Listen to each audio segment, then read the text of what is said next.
My name is Amarachi Attamah. I am a performance poet, a trained broadcaster, a festival manager, language and culture advocate, everything, village girl.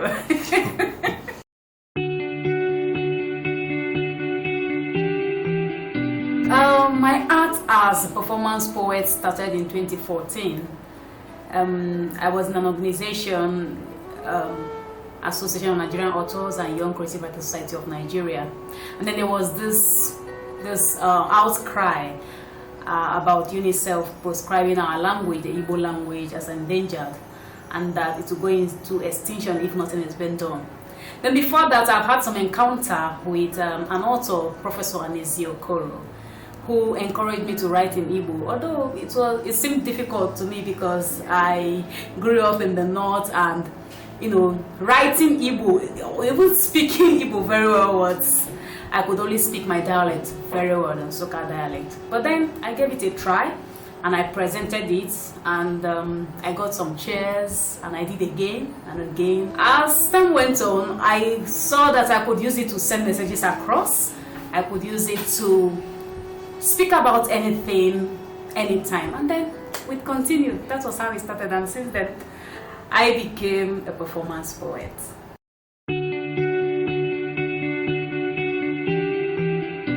The journey has been everything learning, everything adventure, everything worth it, everything fulfilling for me.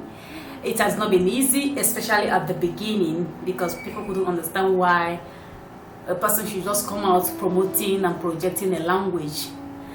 But then, I kept on going on and on. This art became the very wheel through which I travel the world. This art became everything that makes me visible. This art became everything that allows me to express my thoughts, my feelings. And it's, again, an art through which I could reach out to the world and really talk about issues, and people will get to listen to me.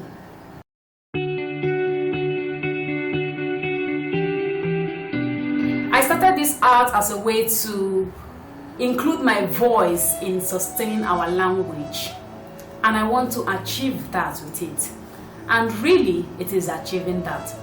So I also want to raise a lot of young voices who would also speak about the awareness to sustain our language, to provoke thought into action, and I have been achieving that with it. This art is a tool for me to reach the world, send my message across, and gift the world what I am able to deliver. And I have been doing that, speaking, talking about issues, about my people, about our story, about our history, about our language, about our culture. So I really want to achieve a great impact in society with my art, and I am getting there.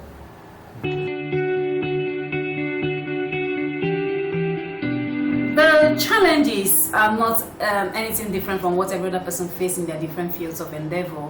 But one outstanding challenge I've faced, especially from the beginning, is when people tend to stay away from you, thinking perhaps you would be diabolical, perhaps there is something wrong with you to be doing everything Igbo, for you to complete the university, first degree, second degree, and then you are trying to speak your language and project your language in everything you do. So it seemed a little bit strange to people, and they tend to stay away from you. They tend to call you names. They tend to profile you into their own thoughts and mind. Again, the fact that it was very difficult, and it is still very difficult to get people fund what you do, especially because it is just Igbo, it is just language. So they don't think it is trendy enough, they don't think it is sellable enough to put in their money. So you most times see that all you have is the little support you will be able to gather from friends online. And I just try to motivate myself with it and continue the journey.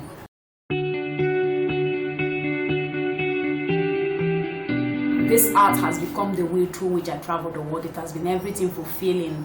It is, again, the art that enables me to spread my impact, to give something to the world, to inspire people. A lot of young people listen to me. A lot of young people add their voices today and want to be advocates of our language today. They want to be performers just because they see that somebody is doing it, and that somebody became me. So it's so motivating to me.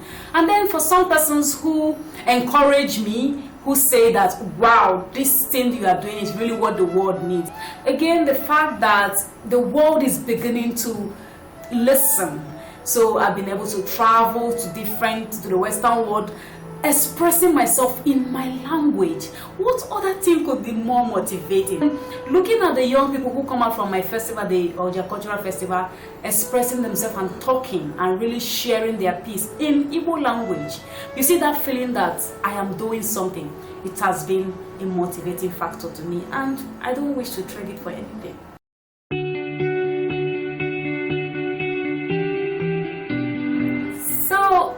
My message to a lot of young people, even older persons who try to take a little leave from what I do, I would say just do you, do what you can do.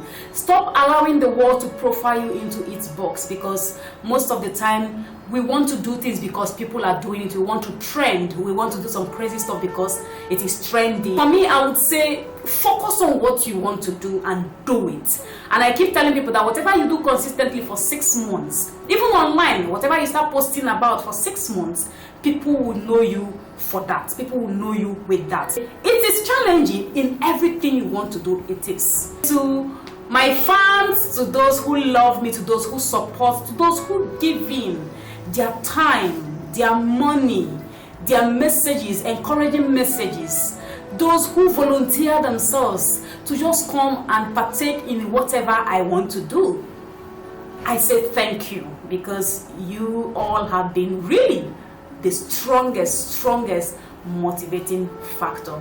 You know the way I always say it, Akachukudia. Ọbụrụ na ọbụgo Chukwu ebe ka mụ ga nọ na ọbụgo ka mụ si aga abụkwa m nwa bịara ije. Ọbụrụ na ọbụgo Chukwu onye ga-alụkwa n'olu m n'ezie anụ olu Igbo ka mụ ji aga. Ọbụrụ na mbido ya kịta mụ maka o si adị. Thank you to everybody.